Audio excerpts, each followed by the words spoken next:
Il a fait très chaud aujourd'hui et pas qu'en termes de température, il a fait aussi hyper chaud sur le cours Suzanne Lenglen où Gaël Monfils a enflammé le public en battant en 4 manches Ramos Vinolas, l'Espagnol qui était pourtant à 17 victoires cette année sur terre battue.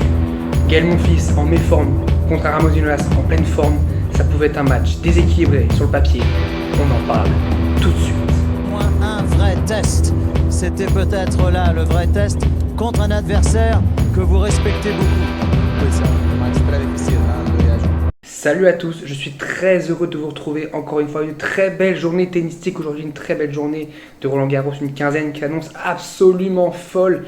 Et ça y est, c'est la fin du premier tour. On a maintenant tous les deuxièmes tours, ils sont officiels, on a tous les deuxièmes tours actés. C'est le troisième jour Roland Garros, le premier tour se joue sur 3 jours.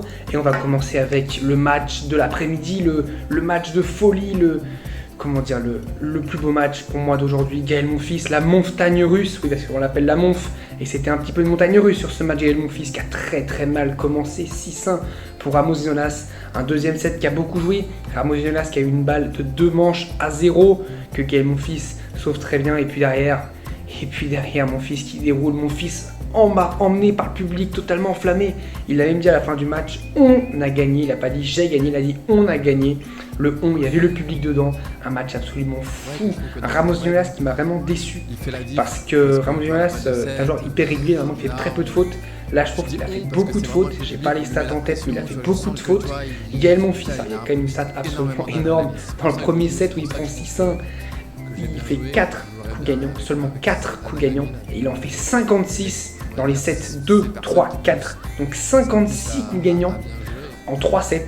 C'est vraiment un ratio absolument exceptionnel. Un Monfils qui a vraiment été hyper solide. On a retrouvé un Monfils vraiment conquérant.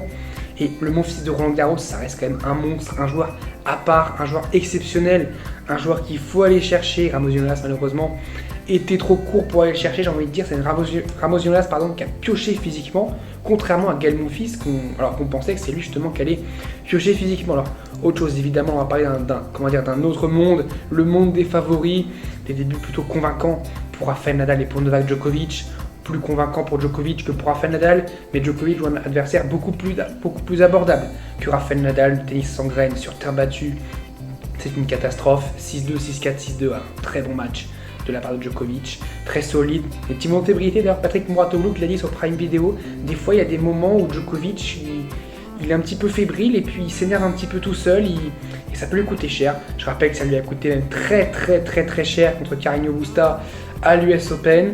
C'est des choses, il doit se contrôler parfois Novak Djokovic, et c'est ce qu'a dit Patrick Mouratoglou justement sur Prime Video.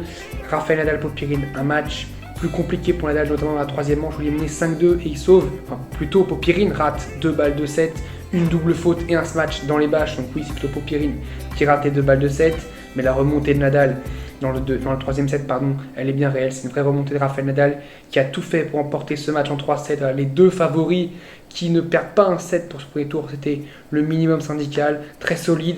Et on va parler maintenant de l'exploit du jour, pour moi l'exploit, peut-être après Gaël Monfils quand même, mais l'exploit du jour c'est je trouve qu'il va chercher Andrei Roublev après Dominic Thiem. Voilà, on a encore une tête de série très haute qui saute.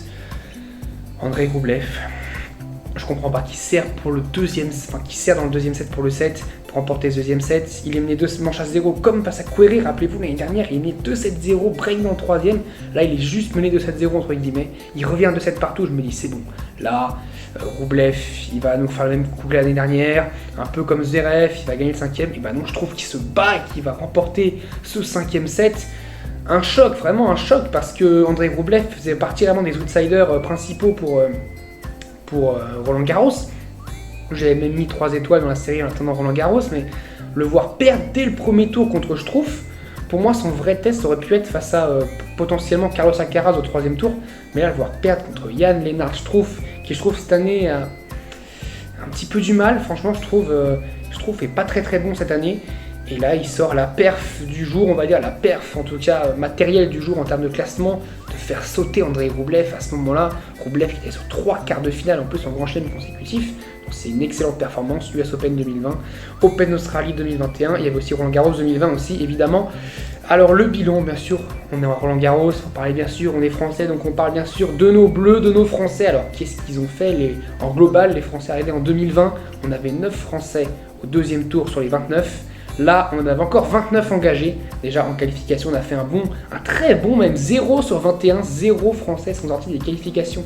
Et là, on parle féminin et masculin. C'est totalement une catastrophe. Et seulement 7 Français au deuxième tour sur les 29 engagés, 3 chez les hommes, 4 chez les filles. Alors, chez les hommes, Kwako, qui en plus a joué Carlinhos Busta, un match hyper compliqué. Tan, qui va jouer Vondrousova. Garcia, elle, qui a la chance, on va dire un petit peu, de jouer Hercog. Quand on voit que Tan joue Vondrousova et Kwako Carlinhos Busta, Hercog c'est un tableau beaucoup plus facile. Fiona Ferro qui va jouer Jennifer Brady, un match encore compliqué, la finaliste de l'Open d'Australie. Mladenovic, je sais plus trop qui elle joue, mais j'espère que c'est un tirage favorable pour Kiki qui m'a vraiment surpris, épaté aujourd'hui. Elle a vraiment fait un très bon match d'ailleurs, Kiki. J'adore Kiki, donc vraiment un superbe match de sa part. Un premier set très très long, plus d'une heure qu'elle remporte. Pour une fois, dans les moments importants, elle a été plus solide. Et puis derrière 6-0, ça a déroulé. Gaël Monfils, pour moi, c'est lui qui a bien sûr le tableau, on va dire, le plus facile. Ramos Vinolas qui était un premier tour hyper piège. Je crois que Ramos Vinolas, c'était le pire joueur à tomber qui n'était pas tête de série. Je crois qu'il est numéro 35 mondial, donc comme il y avait quelques forfaits, il se retrouvait un petit peu 33e sur la liste. Donc le premier, il est non tête de série. Et puis Richard Gasquet qui lui, bien sûr, a le tirage le plus horrible en tombant sur Rafael Nadal. Gaston d'ailleurs qui n'a pas existé contre Richard Gasquet. Et maintenant, on va parler de pour moi, la belle histoire, l'histoire splendide, on va dire, du début de Roland Garros, c'est Carla Suarez Navarro qui malheureusement a perdu contre Sloane Stephens en 3 manches. Je crois qu'elle a servi pour le match dans le deuxième set. Malheureusement, c'était un peu compliqué physiquement pour Carla Suarez Navarro, mais je rappelle que Carla Suarez Navarro revient d'un cancer et donc là, c'est son premier tournoi et c'est un moment absolument inoubliable pour elle. Elle a failli remporter son premier tour contre Sloane Stephens qui déçoit en ce moment Sloane Stephens, car je rappelle, elle a gagné l'US Open en 2017 et même a fait finale ici à Roland Garros l'année d'après, donc en 2018, perdu en 3 manches contre Simona Halep, le premier grand chelem de Simona Halep qui est absente pour ce Roland Garros. Mais Carla Suarez Navarro qui a vraiment très bien joué pour son retour. Là, quand on revient d'un cancer, c'est jamais facile. Et ce qu'elle a fait, c'est vraiment une preuve mentale absolument hors norme. Et ça montre encore une fois que le tennis est un sport de passion. Voilà. Quand on aime le tennis, tout peut arriver. Et cette histoire vraiment va rester dans les annales, je pense, de Roland Garros. Alors justement, Roland Garros, demain, qu'est-ce qu'on a demain pour Roland Garros alors? France TV, qu'est-ce qu'ils vont nous diffuser France TV? Sur le central, à partir de midi, Harmony Tan contre Vondrousova, on a parlé, un match très compliqué. La finaliste de 2019 contre la wildcard française, un match hyper déséquilibré. Derrière, Khachanov contre Nishikori qui a eu beaucoup de mal sur son premier tour face à un Khachanov qui est souvent très bon à Roland Garros. Je crois qu'il perd en 8e l'année dernière contre Djokovic, en quart il y a 2 ans contre Dominic Thiem et en 8e il y a 3 ans contre Andy Murray. Donc je pense que c'est des plutôt bonnes défaites de la part de Khachanov qui peut, je pense, passer face à Nishikori. Je vois bien Khachanov passer face à Nishikori. Derrière, Serena Williams, Buznarescu. Je vois quand même Serena Williams remporter son match. Et puis le match en session sur Prime Video, qu'est-ce qu'on va avoir droit? On va avoir le droit d'avoir Medvedev. La première fois, c'est inédit, Medvedev au second tour de Roland Garros. C'est un exploit aussi d'ailleurs, ça va-t-il surfer sur sa nouvelle vague maintenant de victoire sur terre battue face à Tommy Paul qui a remporté son premier match 10-8 au 5e set.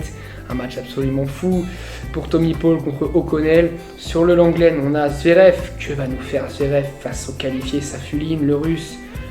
Alors j'espère que Zverev, tu vas pas mettre 5-7 pour remporter ce match-là. Je le rappelle, ça peut vraiment être très compliqué pour lui après physiquement. Hercog derrière qu'on aura contre Garcia. Encore une raison en plus pour que Zverev ne dure pas. On espère que Garcia va jouer le plus vite possible contre Hercog. Puis après, Tsitsipas Martinez. Jamais facile de jouer en espagnol sur terre battue. Mais Tsitsipas c'est vraiment beaucoup trop fort. Et puis Santovic, Sabalenka, un duel de Biélorusses. Et je pense que Sabalenka va s'imposer. Sabalenka qui pour moi est peut-être la favorite pour Roland Garros. Et sur Prime Video, le cours Simone Mathieu. Alors là, je suis un peu moins, hypé par les matchs. Kazakhtina Bencic qui je pense peut vraiment être un bon match, un très bon match, très équilibré entre les deux. Laaksonen, Bautista Agut, je pense que Bautista Agut est plus fort. Azarenka Tauzan, ça peut vraiment être aussi un super match. Tauzan qui joue vraiment bien, qui peut aller pour moi faire la surprise contre Azarenka. Et puis le Frenchie, le wildcard Frenchie, Enzo Couacaud contre Carreño Busta. Carreño Busta, un joueur que j'adore, un joueur très bon, un métronome un petit peu très compliqué à jouer. Ça va vraiment être un match hyper dur, je pense, pour Enzo Couacaud. Mais le public, alors j'espère qu'il y aura du public, puisque j'espère que les matchs d'avant ne dureront pas longtemps, sinon à 21h, on le sait, plus de public, donc j'espère que Couacaud, qui joue en dernière session, aura le droit au public, parce que ça, on le voit, ça change beaucoup. Il y a mon fils, ça a totalement changé.